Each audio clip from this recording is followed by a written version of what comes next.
So today's video is going to be another solved true crime case. Today we're going all the way to Australia, which we haven't done in a while. We've just kind of stayed in the UK, stayed in America. Today we're going to Australia. It was one of you guys that sent me a link to an article on this case, and as soon as I read the phrase, the mashed potato killer, I was like, okay, got to put my research hat on, I've got to do this video. It's literally one of the most interesting murderer nicknames I think I've ever heard. But before we get into that case, I just want to let you know that I'm going to be away from my channel for 2 weeks. This video is sponsored by Foot Asylum, who are whisking me away from my little true crime corner for 2 weeks and putting me into a huge house to live with 9 other YouTubers for 2 weeks, and all of it is being uploaded onto Foot Asylum's YouTube channel. Think challenges, games, maybe even some drama, and the best part is that you guys can get involved. You guys will get to vote on what happens inside the house, so go easy on me. I'm begging. How's it going? I'm John Morris, or more commonly known as JMX. My name is eManSV2. Foot Asylum have locked 10 YouTubers in the same house for 14 days. My phone screen time is 10 hours. And that's not even including the time on my laptop. Wow! No phones, no Wi-Fi, just each other. They compete in daily challenges to win 10 grand for their charity of choice. This is Locked In.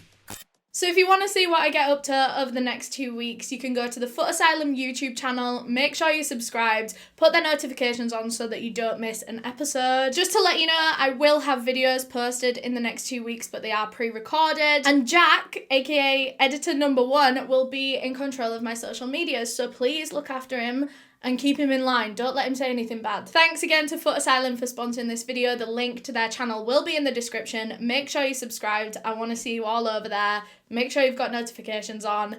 I'm excited. So now let's get into this case. But before we do, I just want to give my usual disclaimer that I mean absolutely no disrespect to anyone that I talk about in this video. This video is for educational purposes, and everything that I'm about to say is just information that I have found on the internet and I'm compiling into one video. So like I said, today's video takes us all the way to Australia, specifically a city named Dubbo in New South Wales in 2013. 24-year-old Sarah Tarrant and 33-year-old Alois Rez had been in a long-term relationship for almost a decade. Sarah was just 15 years old when she met Alois, who was actually almost a decade older than her. He was 24 when they met in Newcastle. Newcastle in Australia, not Newcastle in the UK. And Sarah's parents immediately disapproved of Alois because of the age gap, this huge age gap. And as you'll come to find out later on in the case, he was a bit of a wrong'un for a little bit. I say her parents didn't approve, but it was more just Sarah's mother. Her father wasn't really in her life anymore. Her mother and father split up when she was still very young. I think her father was a sex offender, and so she was mainly raised by her mother, and her mother had an issue with Sarah dating the much older Alois. And this resulted in a lot of arguments. Things were getting worse and worse, tensions were rising and rising and rising, and eventually it got to the point where the fights were so bad between Sarah and her mother about this relationship that Sarah just ran away and went to live with Alois and his mother. Alois was still living with his mother at the time. His mother was named Zonia, and so there was just those three in the house: Zonia, Alois and Sarah. Like I said, they lived in a city named Newcastle in Australia, and that was where the two of them met, and 2 years later they started a family there together. Sarah had her first child when she was still 16 years old, I believe, almost 17. And over the next few years, Sarah and Alois would go on to have 3 more children, making them a family of 6 with 4 children. Well, 7 if you count Zonia, who lived with them, Alois's mother. And everything was going great inside of the relationship.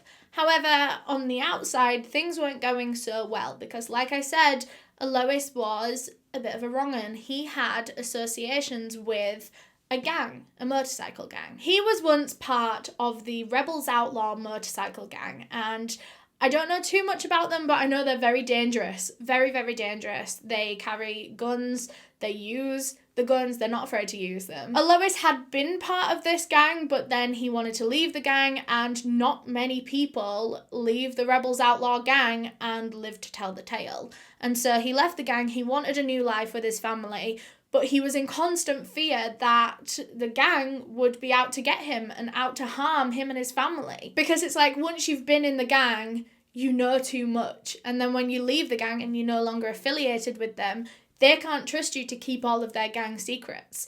And like I said, not many people leave and live to tell the story. And for that exact reason, the family moved around a lot. They were scared that the gang found out where their new location was, so they had to move. They went to the Central Coast, they went to Port Stephens, and then eventually ended up in Dubbo. And Dubbo was like 400 miles away from Newcastle, so they were taking this very seriously. They were very serious about getting away from this gang, and the reason they chose Dubbo specifically was because that was where Lois was raised. Zonia gave birth to Lois in Dubbo, and it was what they knew. However, Sarah and all 4 of their children had never been to Dubbo before, so this was a huge change for them, and they were getting used to a new life in a new city, hundreds of miles away from what they knew. When they first moved to Dubbo in June of 2012, they were staying with a family friend named Raymond Roth. And Raymond Roth was in his 50s. He was actually friends with Zonia. They'd been to school together, and Raymond actually had a son who was around Lois's age, so the two of them had played football together and stuff on the weekends. Basically, the family went way back with this man. Raymond Roth had known of the family since the 1970s.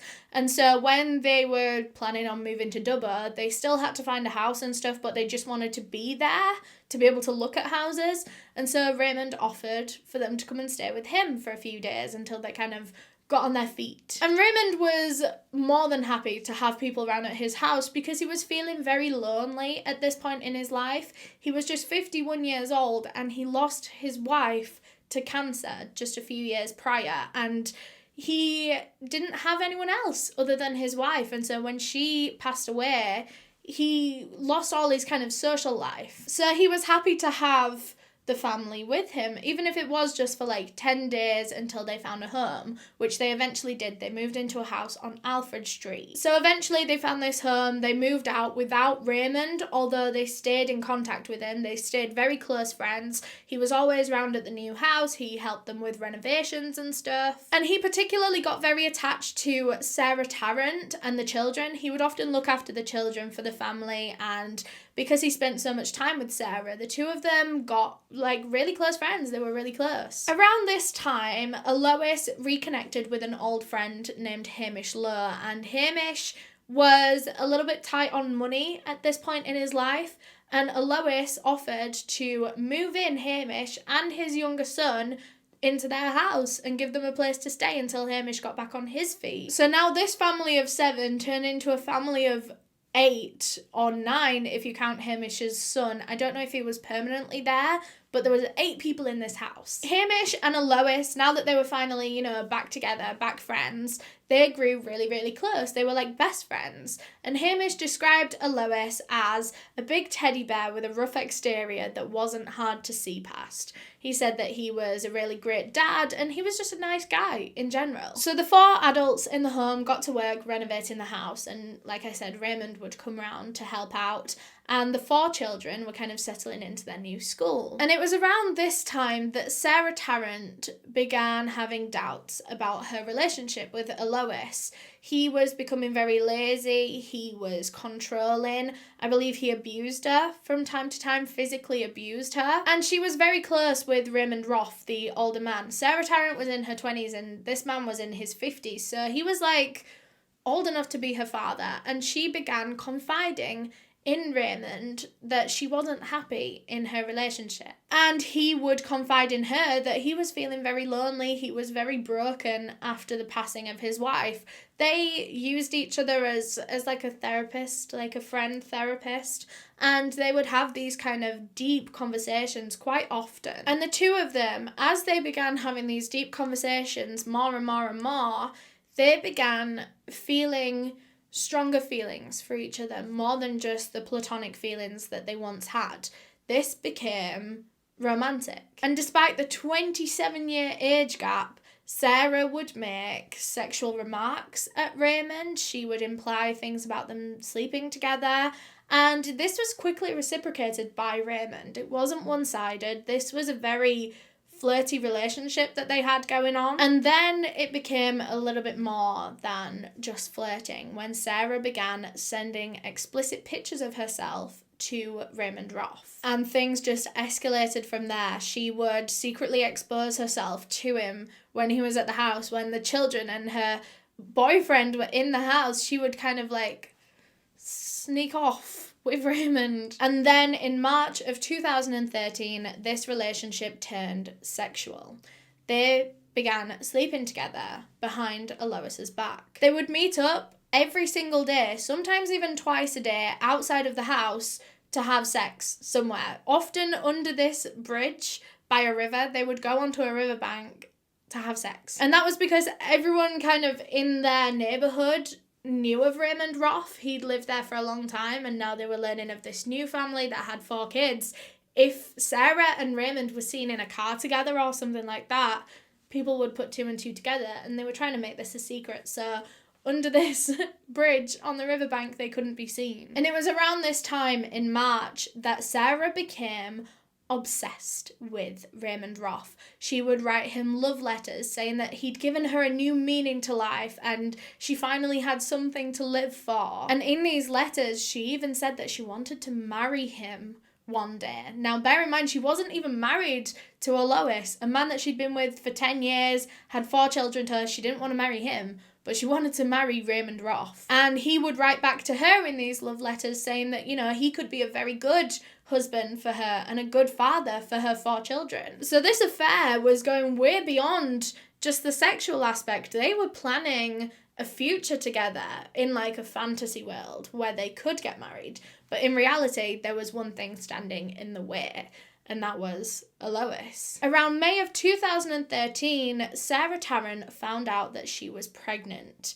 And she knew in her heart that this was Raymond Roth's. It wasn't Alois's. And so she went and told the father of the baby, Raymond Roth, that she was pregnant. And he gave her an ultimatum. He said, you have 3 weeks. He gave her a deadline of 3 weeks. You either leave Alois and have this baby with me, or I'm going to leave you. I don't want to see you raise my child with Alois and pretend it's not my child. So she was faced with this ultimatum. She had to leave this man that she'd been with for 10 years, had 4 children to her. That was all she knew, to be with this older man, this 51-year-old man that she was now pregnant with. And this was a very easy decision for Sarah to make. She knew that she wanted to be with Raymond Roth and not Alois. And at this point, Alois was suspicious of her relationship with Raymond. He'd been picking fights with her, and then eventually he just confronted her and said, look, I know that you're cheating on me. And this fight got worse and worse and worse, and like I said, he would occasionally get physically abusive. And on this particular night, he was dragging her around by her hair, dragging her along the hallway by her hair. And in the middle of this attack, Sarah managed to get to her phone and text Raymond Roth and ask him to call the police to her house and to come and rescue her. And so he did. The police arrived, and when they did, Sarah told them that there wasn't an issue and she was sorry for wasting their time. And, you know, victims of abuse do sometimes do this. The police arrive and they don't want to get their partner into trouble, or they don't want to make things worse by getting the police involved. And so she just said that there was no issue. But Raymond Roth couldn't understand that. He was very angry at Sarah for, you know, not reporting this. This could have been the way that they get Alois out of their lives and they can spend the rest of their lives together, Raymond and Sarah. But instead, Sarah told police not to bother. Raymond was very embarrassed by this. He was angry at Sarah. He was embarrassed that he'd called the police to their house and nothing happened. And he reinstated this ultimatum to her, and he said, look, this 3 weeks is running out. You're going to have to do something. He even told her that he had a plan as to how she could do this. And he handed her a bag of crushed up sleeping pills. He'd kept these sleeping pills ever since his wife passed away. His wife used to use them. and he had no use for them up until now. He gave them to Sarah and told her that on June 25th, 2013, Zonia, Alois's mother, was going to be away for a week. She was going away, she wasn't going to be back for a while, and that was her chance. That was the perfect time to get rid of Alois. And he told Sarah that all she had to do was to drug whatever Alois was eating or drinking that day, get him knocked out, get him in such a deep sleep that no one can really wake him, and then Raymond was going to come over and take care of the rest. So that night, Zonia left for her trip, and Sarah offered to cook Alois a meal. And she was thinking of something that could be kind of easy to hide crushed up pills in, and she thought mashed potatoes. So she successfully drugged this meal, she gave it to Alois, and he ate the whole thing. And now it was just a matter of waiting. All that was left for Sarah to do was wait until Alois had fallen into a deep sleep, and then she would text Raymond, who would come and take care of the rest. Notice I keep saying that Raymond would take care of it, and that's because he didn't tell Sarah what he was going to do. He didn't say anything. He actually said it was probably better if she didn't know the details. So right now, Sarah just knew that she was drugging him, and Raymond would take care of it. So anyway, Alois had ingested this drugged mashed potato, and he's getting a bit drowsy. And this whole time, Sarah is texting Raymond updates saying, I'm hoping he drops off soon, I'm sick of waiting, and nothing is getting in the way of tonight. And that's when Hamish Lowe, Alois's friend who was staying with them, arrived home with his young son. And he noticed how drowsy Alois had gotten. And Hamish was very concerned. He even asked Alois if he'd taken anything, if he was like high at the time, because he just seemed out of it. And Alois said, oh no, I think I just maybe took too many painkillers. He was taking painkillers at the time for like his neck or his back or something. And so he just put it down to maybe he'd taken too many by accident. Alois told him that he was just going to go upstairs and crash and just sleep it off. And the two men said goodbye, and that was the last time that Hamish ever saw Alois. Meanwhile, the text was still going backwards and forwards between Sarah and Raymond. Raymond asking her all these questions, making sure that she was prepared, making sure she'd switched off security cameras, left the front door unlocked. He asked her if she'd switched off the sensor light on the front porch so that he could walk in without the light coming on and without neighbours seeing. And she reassured him that everything was fine, everything was going to plan. She'd prepared, she'd left out some towels on the bed where Alois was sleeping, and she was ready for Raymond to come. And so once Alois was in a deep sleep, Sarah texted Raymond and said, okay, it's time, come to the house. And so at 2 a.m, Raymond Roth comes to the home and walks into the room where Alois Res was sleeping. He then, in some unknown way, police still don't know how he did it, but Raymond Roth murdered Alois Res. He then wrapped up his body in the bed sheets and carried him out to his car. And when he got there, he was out there for a while, and Sarah was thinking, what is going on? Meanwhile, Sarah had been keeping watch the whole time. Remember, they had 4 children, plus Hamish and his child, all in the house as this was going on, as Alois Res was being murdered. And so Sarah had to keep lookout in case someone woke up, in case someone heard anything. Hamish even said that at one point he woke up and Sarah was in the doorway of his bedroom just staring at him. And he said, what do you want? And she just left. So anyway, Raymond seems to be taking a while outside, and so he comes in and asks Sarah for a hand. He can't lift Alois's body off the floor and into the boot of his car by himself. He needs a hand. So Sarah goes out to the driveway and helps her new boyfriend lift the body of her old boyfriend, her now deceased boyfriend, into the back of his car. Raymond Roth then gets into his car and drives away into the night. He took a few of Alois's belongings with him, like his phone, his tobacco, things that Alois would normally take if he was leaving the house, so it didn't look too suspicious. It didn't look like he'd left on strange terms. It looked like he'd just gone out of the house one day and gone missing. And Raymond disposed of Alois Res's body somewhere in that area of Australia. Somewhere police don't know where, because unfortunately Alois's body has never been found, still to this day. So that means that there was also no opportunity for an autopsy. So we don't know for sure how Elois was killed, although we can assume it was quite a bloody murder, considering he was wrapped up in bed sheets, and we'll talk about another piece of evidence that hints that kind of possibility later. And Sarah claims that she doesn't know how Elois was killed or where his body was disposed of, because she says that she wasn't in the room when Raymond did it. Police have since tried to locate Elois's body by following Raymond's car on different CCTV cameras all across like the whole city, and his car was seen in various different places in a few different cities that night, so there's not even a general area where police can focus. It seemed as though Raymond had driven all over that night. And unfortunately, the cameras don't follow his car 100% of the time, so he isn't actually seen parking the car, getting the body out and disposing of it. So anyway, the next morning after they murdered Elois Rez, Sarah Tarrant wakes up and she goes and buys some new bedding for her bed because Raymond had taken it with the body, and then she gets on with her day as normal. And it wasn't so unusual for Elois to leave the house for a number of days. I don't actually know what he used to do and what kind of life he lived, but everyone seemed to think this was fine for a few days.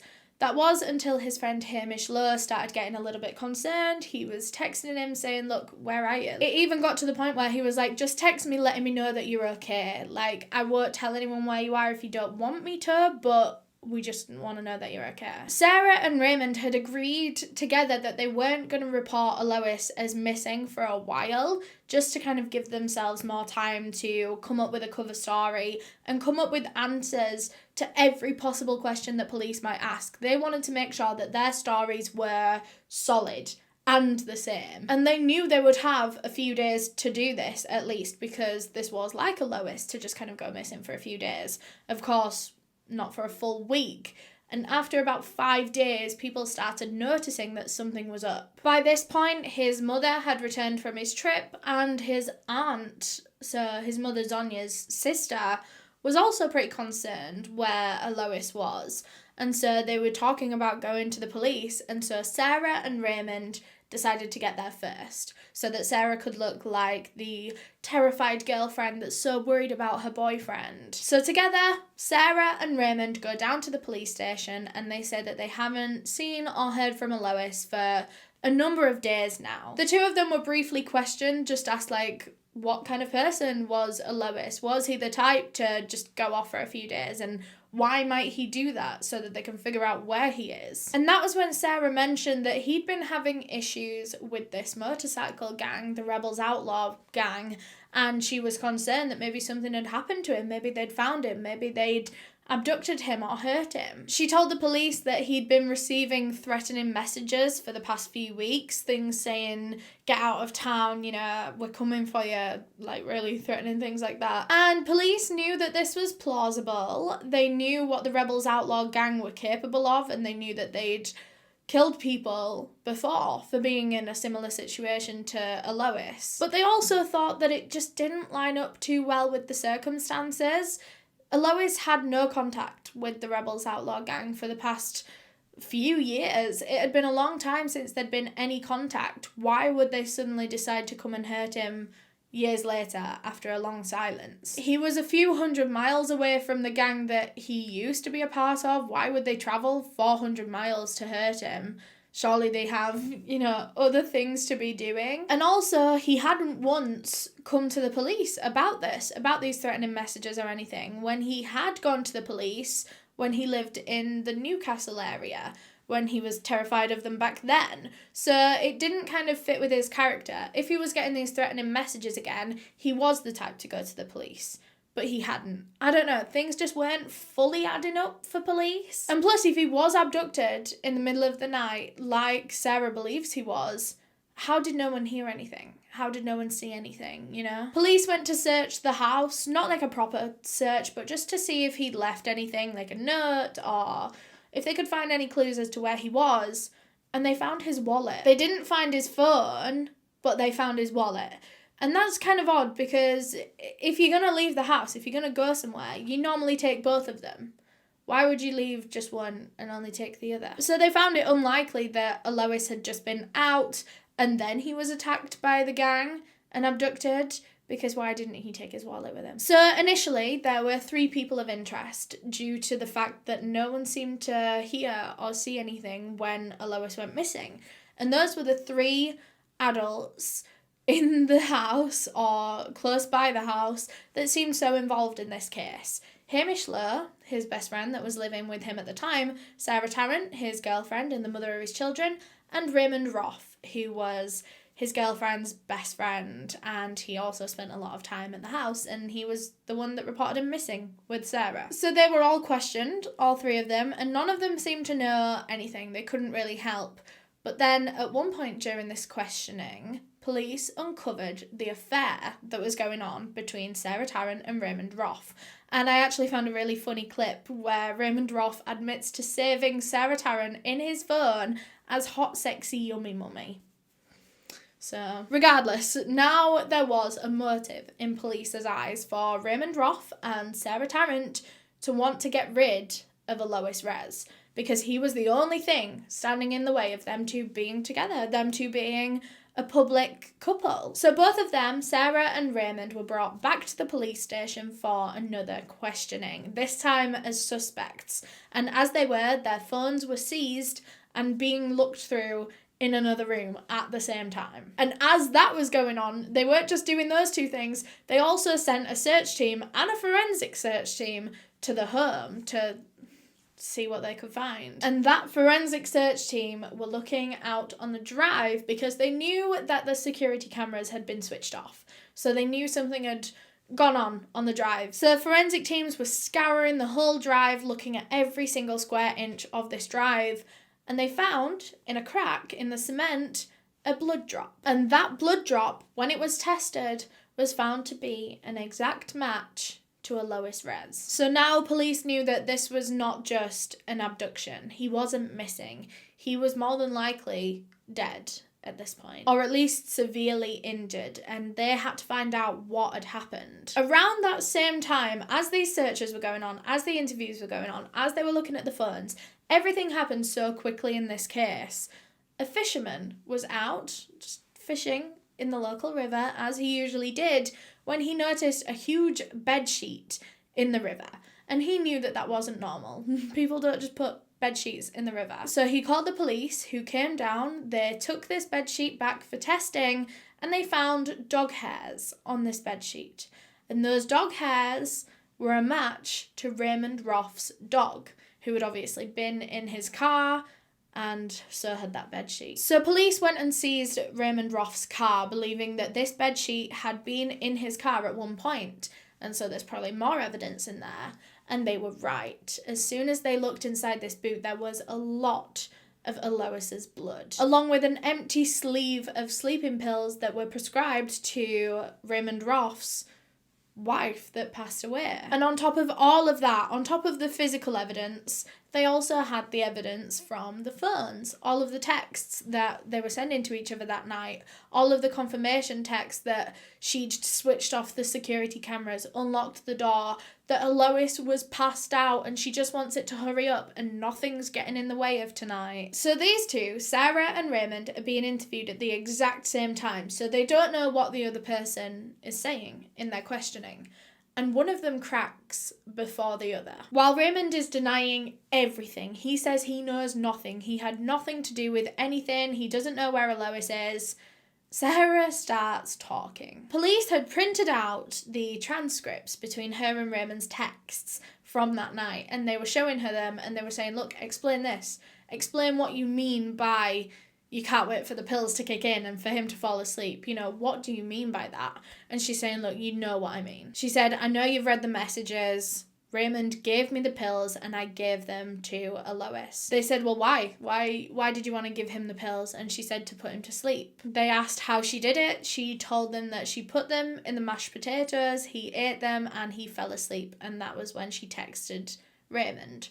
But other than that, she said that she knew nothing more. So police asked her, well, why? Why did you do that? What did you expect Raymond to do to him? And she said, well, I never expected him to hurt Lois.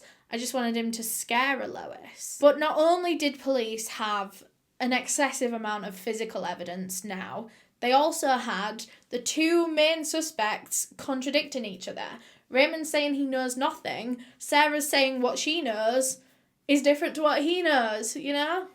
Anyway, all of this together meant that police could arrest both of them and charge them both with murder, and so a trial began. So the courts accepted that Sarah Tarrant did not kill Lois Rez. They don't even think she was in the room when it happened. Her side of things, her involvement in this was more in the planning and the preparation, but she didn't kill him and she didn't dispose of the body. But they also believe that she knew full well that that was what was going to happen. That is what she was preparing for, and that is what she cleaned up afterwards. She wasn't as clueless as she was trying to say she was. She was just as much involved in this murder as Raymond Roth, who was the one that actually killed Lois and disposed of his body.